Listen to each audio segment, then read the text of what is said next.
we often, in the office, will perform fat transfer procedures.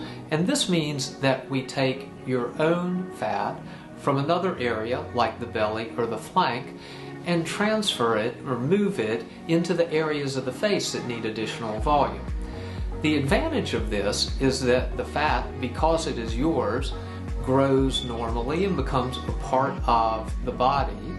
So it persists over a long period of time, and we're able to achieve a greater degree of volume enhancement that lasts for a longer period of time.